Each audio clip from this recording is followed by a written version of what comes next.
2019年嘅6月9號，有103萬嘅人企咗出嚟反對修訂逃犯條例。咁之後呢？一批戴上口罩同面罩嘅示威者手翹手衝入立法會示威區，步向警方喺立法會大樓入口設置嘅防線。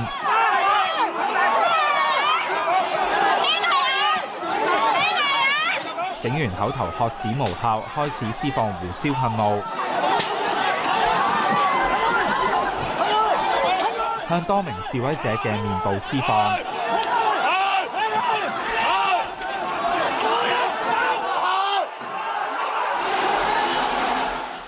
6月9號遊行嘅不反對通知書期限去到嗰日嘅11點59分，仍然留守喺立法會入邊嘅示威者開始同警方進行咗幾場嘅衝擊，雙方爆發幾次嘅衝突，各有損傷。使用嘅武力使到多名警務人員受傷，我一命令你哋即刻離開，否則你哋使用適當嘅武力將你哋移離。警方喺調整人手之後，開始喺立法會嘅內部向外驅趕示威者，企圖將示威者趕出去立法會之外。示威者同警方發生碰撞嘅地點，亦都自然移師到立法會外面嘅馬路同人路上。有部分衝出嚟嘅警員同大隊分散，佢哋好快就成為咗示威者嘅目標。示威者搬起鐵馬，將警方同示威者分隔，企圖將佢哋包圍。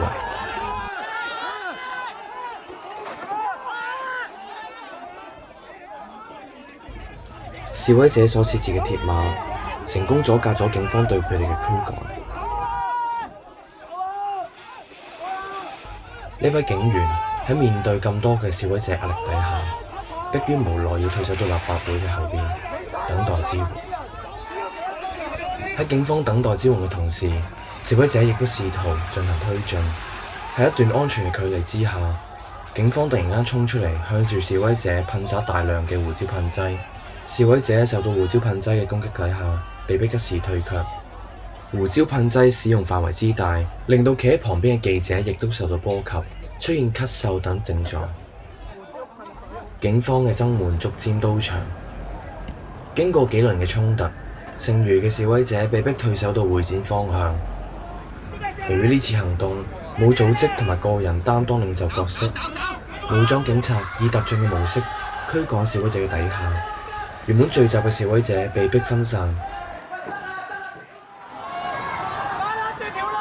警方有意無意之間，將喺唔同地方嘅示威者同樣逼到去告士打道中間。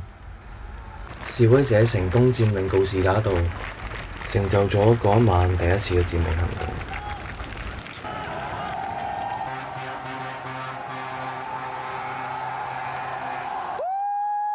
示威者嘅佔領行動甚至獲得第二條行車線嘅貨車司機響安支持。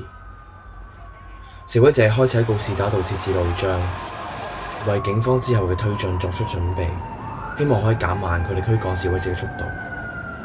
去到呢一刻，佔領住告士打道嘅示威者人數只有1500名左右，同遊行嘅103萬簡直就係差天共地。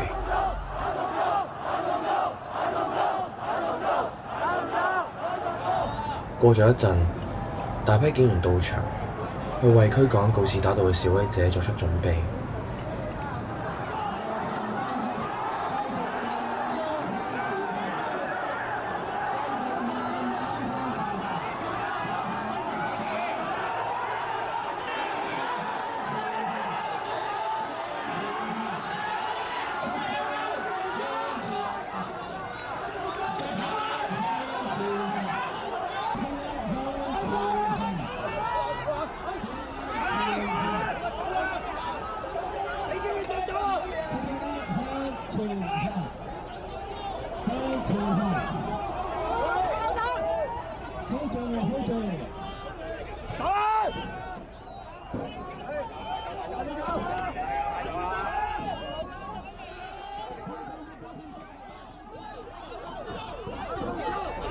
面對住全副武裝嘅警察，手無寸鐵嘅示威者只好一直向後退。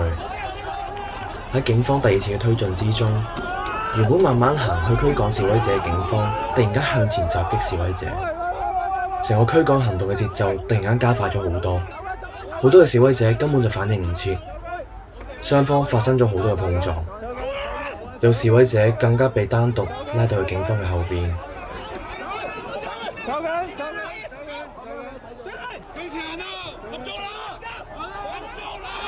經過呢一次突如其來嘅衝撞，警方開始瘋狂咁樣追捕示威者，好多嘅示威者被嚇到不知所措，只可以跳去另一邊行車線，向住內街逃跑。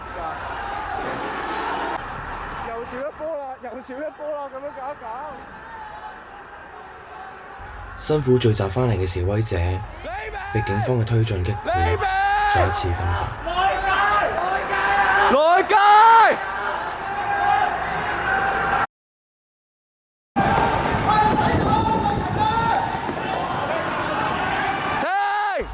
群龍無首嘅示威者，面對警方嘅追捕之下，失去咗共同目的。剩餘落嚟嘅示威者，亦都冇再一次嘅聚集，去進行下一步嘅行動。喺舊灣仔警署，有300多名示威者被警方包圍並且拘捕。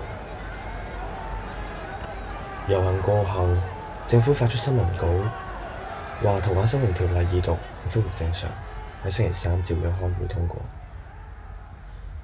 103萬人嘅遊行，究竟為香港爭取咗啲咩呢？